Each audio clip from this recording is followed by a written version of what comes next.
20वां स्थापना दिवस पर हमको लगता है शिक्षा को भी कुछ उजागर करना चाहिए ना, करना चाहिए कि नहीं? जी हाँ। सर। शिक्षा का उजागर ये करना है कि अभी बहुत सारे कोचिंग्स हैं जो बच्चे हैं 10th पास हुए नहीं कि कोचिंग खोल दी है, 10वां का पास भी नहीं हुए और कोचिंग चला रहे हैं, बोलते हैं हमके हमारे पास तो बहुत अच्छा नॉलेज है ना।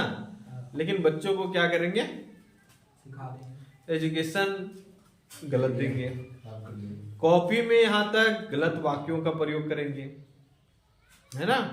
और जो वर्ड्स लिखेंगे, शब्दों को लिखेंगे, वो भी गलत होगा। तो ऐसा हाल सिर्फ कोचिंगों का नहीं है, स्कूलों का भी है। हमारे इटखोरी में बहुत से ऐसे स्कूल हैं, पता नहीं इस पर जितने जनप्रतिनिधि लोग चयनित होते हैं उनका ध्यान जाता है कि नहीं। प्राइवेट स्कूल में मैक्सिमम जो टीचर्स हैं, मैक्सिमम टीचर्स या तो इंटर फाइनल किए हैं, ग्रेजुएशन फाइनल किए, है ना। और लेकिन कोचिंग संस्थानों में क्या कर रहे हैं? कोचिंग संस्थानों में और प्राइवेट स्कूलों में पढ़ा रहे हैं। उनके पास ना बीएड है ना डीएलएड है। अगर बीएड और डीएलएड किसी तरह से कर भी लिए हैं तो उनके द्वारा क्या किया जा रहा है? बच्चों को गलत शिक्षा दिया जा रहा है और वही बच्चे आगे चलकर कुछ नहीं कर पाते, क्योंकि उनको पता नहीं कि सही वाक्य कैसे बनता है और सही वाक्य क्या हो, है ना। क्योंकि देखे होंगे हम लोग जब ग्रामर बना रहे थे, इंग्लिश ग्रामर, हिंदी ग्रामर तोड़ तोड़ के देता है, उसको सही करना रहता है, सही करना रहता है ना। तो इस प्रकार विद्यालय से ही गलत गलत वाक्यों का प्रयोग किया जा रहा है ना। बच्चों को होमवर्क जो दिया जाता है उसमें भी काफी त्रुटियां रहती है ना। क्या रहती है? काफी त्रुटियां। तो काफी त्रुटियां रहती है। उन त्रुटियों का निराकरण अगर विद्यालय को आपके द्वारा बोल दिया गया कि आपके स्कूल में टीचर्स गलत पढ़ाते, तो उन टीचरों के द्वारा कहा जाता है मेरा विद्यालय तो 1 नंबर पर है ना। ये छोटी बड़ी त्रुटियां हैं। अब बच्चों को अभी से छोटी बड़ी त्रुटियां दी जा रही है, गलत पढ़ाई जा रही है, तो कहीं ना कहीं बच्चे क्या होंगे? गलत सीखेंगे, है ना। तो और बच्चे पूछेंगे, रहे बैठो, डांट देंगे, बैठो, सही पढ़ाया होता है, इसी को पढ़ो, है ना। बच्चा पूछ भी नहीं सकता है ना, पूछता है क्या? लेकिन वही अब तुम लोगों को क्या करना है कि जहां भी पढ़ो आगे, और जिन बच्चों को देखो और जिनके बच्चे भी, अभिभावकों से भी निवेदन होगा, जिनके बच्चे भी पढ़ रहे हैं वो क्या करें, घर में बच्चों का कॉपी चेक करें एक बार। टीचर के द्वारा गलत नहीं बताया जा रहा है, आपके बच्चे गलत तो नहीं सीख रहे हैं। ये ऐसा हमारे यहाँ का ये जो विद्यालय चल रहा है, गलत सिखाने की जो परंपरा चला रहे हैं, उन लोगों का विरोध होना चाहिए। उन लोगों के क्या है, ये कह सकते हैं एक तरह से स्कैम कर रहे हैं, है ना। क्या कर रहे हैं? स्कैम कर रहे हैं, पैसा फी ले रहे हैं, है ना, स्कूल फी ले रहे हैं, ट्यूशन फी ले रहे हैं और गलत गलत पढ़ा रहे हैं। ये सब क्या है? गलत बात है। गलत बात है कि नहीं? कि सही बात है? सही पढ़ाना अच्छा है कि गलत पढ़ाना अच्छा है? सही पढ़ाना अच्छा है। सही पढ़ा के फी लेना अच्छा है कि गलत पढ़ा के लेना अच्छा है? सही पढ़ा के। हाँ, तो आप लोग अपने गांव में देखिए, जो बच्चे जिस विद्यालय में पढ़ते हैं, प्राइवेट सेक्टर खास करके, उनके द्वारा गलत दिया जाता है होमवर्क या नहीं दिया जाता है। अगर दिया जाता है तो उसका पुरजोर विरोध कीजिए, ठीक ना। यहाँ तक नौबत आ जाए, स्कूल बंद हो जाए, विरोध करेंगे। मतलब तो यहाँ शिक्षा देने आया है कि यहाँ गलत पढ़ाने आया है ना, लूटने आया है कि नहीं? तो गलत का विरोध कीजिए। और बच्चा पूछता है, और विद्यालय में शिक्षकों के द्वारा अगर डांट फटकार लगाई जाती है, ठीक है, तो उसका भी विरोध कीजिए। क्या कीजिए कि अगर आप बच्चा पूछ रहा है ना, तो उसको आपको जवाब देना आपका फर्ज है, और विनम्रता से, है ना। क्योंकि आपका जो विद्यालय है एक मंदिर के समान होता है ना। और यहाँ नहीं सीखेगा तो कहाँ सीखेगा? और बच्चे को जो आप इस प्रकार डांट देते हैं, ठीक ना, पनिशमेंट देते हैं, वो आपका गलत रवैया।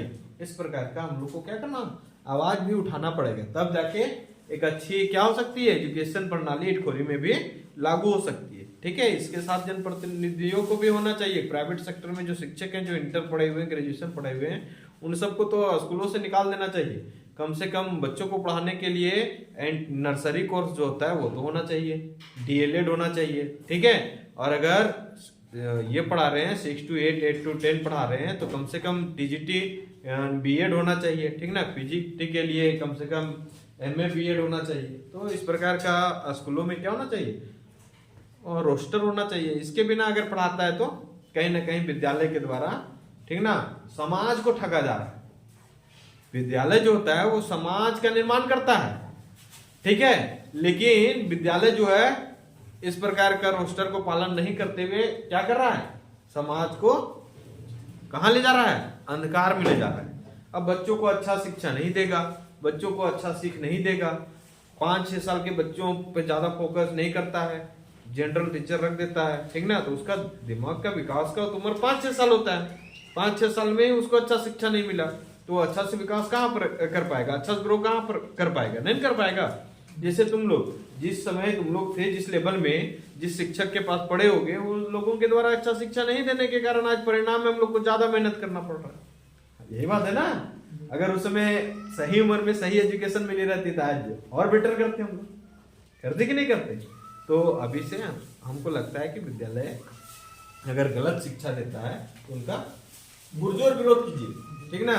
कुछ होता है तो उनका शिकायत लेके वीडियो पास जाइए, ठीक ना, डीओ पास जाइए, ठीक है। उसके बाद ये हमारे बीओ होते हैं, BEEO, ठीक ना, उसके पास शिकायत कीजिए, ठीक है, और प्रिंसिपल को भी शिकायत कीजिए, और ये सोशल मीडिया के माध्यम से प्रचार कीजिए। स्कूल देखो 2 दिन में बंद हो जाएगा, गलत पढ़ाएगा।